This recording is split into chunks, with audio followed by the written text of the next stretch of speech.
रामायण और महाभारत की यह 10 आश्चर्यजनक एक समान बातें। रामायण और महाभारत ये दोनों हिंदू धर्म के प्रसिद्ध ग्रंथ है। लोग रामायण और महाभारत की कहानियां खूब पढ़ते, सुनते और सुनाते हैं। यह दोनों ही महान ग्रंथ है और दोनों ग्रंथों की रचना का समय भी अलग अलग है। रामायण का त्रेता युग से संबंध है तो वहीं महाभारत का संबंध द्वापर युग से है। लेकिन इन दोनों ही ग्रंथों में कुछ बातें ऐसी भी है जो एक समान और विचित्र लगती हैं। इनमें अंतर केवल देश, काल, पात्र और घटनाओं का है। अगर ध्यान से इन बातों को समझा जाए तो महाभारत और रामायण में कई समानताएं देखने को मिलती है। आइए जानते हैं उन समानताओं को। अगर बात रामायण और महाभारत के नायिकाओं की किया जाए तो जहां रामायण की नायिका माता सीता है तो वहीं महाभारत की नायिका द्रौपदी है।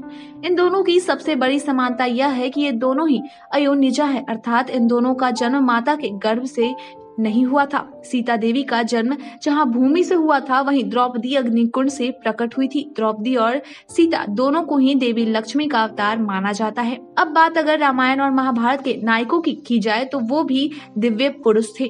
भगवान राम का जन्म पुत्रेष्टि यज्ञ करने से भगवान विष्णु के अवतार के रूप में हुई थी, तो वहीं महाभारत में भी सभी पांडवों का जन्म देवताओं के अंशधर रूप में वरदान के फलस्वरूप ही हुआ था।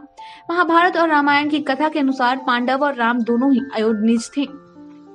रामायण के नायक श्री राम को 14 साल का वनवास हुआ था। उसी तरह महाभारत के नायक पांडवों को भी जुए में हार जाने के बाद 13 साल का वनवास और 1 साल का अज्ञातवास मिला था। इस तरह इन्हें भी कुल मिलाकर 14 सालों तक वनवासी जीवन बिताना पड़ा था। रामायण और महाभारत दोनों के नायकों के विवाह में भी एक अद्भुत समानता है। जहाँ रामायण में भगवान राम को सीता जी से विवाह करने के लिए धनुष उठाने की शर्त पूरी करनी पड़ी थी, वहीं महाभारत में भी अर्जुन को द्रौपदी से विवाह करने के लिए स्वयंवर में धनुष से मछली की आंख को भेदन करना पड़ा था। और एक समानता यह थी कि विवाह के समय राम और पांडव दोनों ही से दूर थे। जहां राम उस समय ऋषियों की सहायता के लिए वन में थे तो वहीं पांडव लोग लाक्षागृह से अपने प्राण बचाकर निकलने के बाद वन में भटक रहे थे। रामायण में जहां पवन देव के पुत्र हनुमान जी को माना जाता है, उसी तरह महाभारत में पवन देव के अंश से भीम ने जन्म लिया था।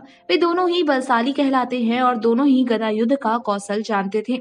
रामायण और महाभारत दोनों में ही नायिका अपने स्वामी पतिदेव के साथ वन गमन में साथ देती है। रामायण में भी वनवास काल में सीता माता का हरण रावण कर लेता है, तो महाभारत में भी उसकी नायिका द्रौपदी का वनवास के दौरान जयद्रथ हरण कर लेता है, लेकिन पांडवों के वीरता से उसका बचाव हो जाता है। रामायण और महाभारत दोनों ही महाकाव्य में एक समानता यह भी है कि नायकों का अपने सभी भाइयों से आपसी प्रेम था। 2 माँ के पुत्र होने के बाद भी राम का अपने सभी भाइयों से बहुत मेल था और सभी भाई राम के आज्ञाकारी थे। महाभारत में भी इसी तरह का वर्णन मिलता है कि पांडवों की 2 माता थी, फिर भी उन सभी में आपसी प्रेम था और वे सभी अपने बड़े भाई युधिष्ठिर की आज्ञा मानते थे। महाभारत और रामायण दोनों में ही खास समानता यह है कि दोनों में ही नायिका के कारण युद्ध हुआ था। रामायण में सीता का अपहरण के अपराध में रावण से राम का युद्ध हुआ, तो महाभारत में उसकी नायिका द्रौपदी के अपमान के बदला लेने के लिए पांडवों ने युद्ध में कौरवों को हराया। रामायण में यह बताया गया है कि रावण वध के बाद जब राम अयोध्या के राजा बने तो धर्म का राज्य होने से जनता सुखी और शांतिपूर्ण जीवन जीने लगी। महाभारत में भी युधिष्ठिर के राज्याभिषेक के बाद धर्म का साम्राज्य होने से प्रजा सुखी हुई। रामायण और महाभारत के इन आश्चर्यजनक समानता के विषय में जानकर आपको कैसा लगा, कमेंट करके जरूर बताएं। आज के लिए इतना ही, धन्यवाद।